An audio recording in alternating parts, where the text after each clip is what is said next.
Hello, so I just wanted to make this quick video to explain how we use SeeSaw in my class because we use it a lot for activity list, and I posted the activities that they will need to complete with you for benchmarks as well. I do want to clarify that the students know how to use SeeSaw.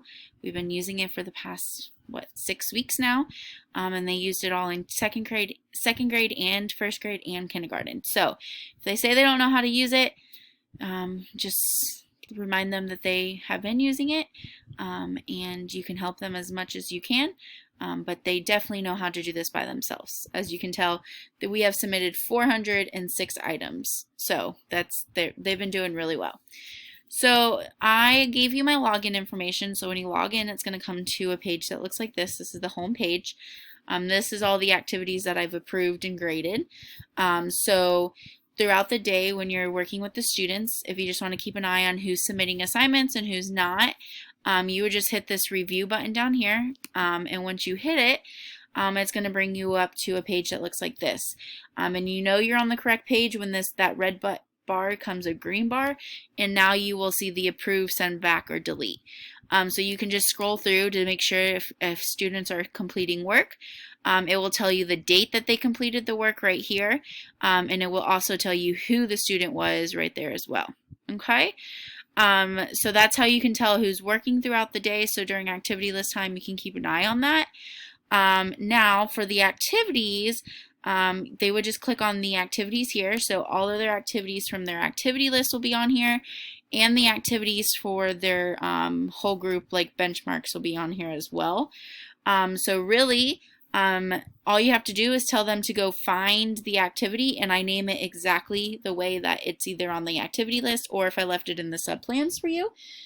So for instance, you would go, these are activity list ones, so on their activity list it says continents and ocean maps, so that's how they know that they're on the correct activity. I always remind the students to look in the instruction box right here, because that's where most of my instructions are, and those are where the links are that they need as well. I have instructions on all of the activities either in the instruction box or the activity itself. So if you need to want to show a student how to do it, they would just add response, and you would become the sample student.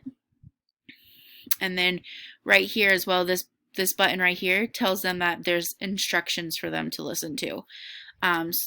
And then they know if they're not done, they hit draft, and the green means that they're submitting it to Miss Wooden. So it's really, really simple, and like I said, they know how to use SeeSaw a lot. If it becomes too much, it shouldn't, but they should be good. So all of the activities that I left for you for benchmarks will be on SeeSaw as well, and they'll be under the name that I left for you, so you can just tell them, go find math module review number 1, and the kids know to go to their activities and to search for it on their activity section. All right, thank you so much for looking over my class, and I hope this video was helpful for you, and have a good day.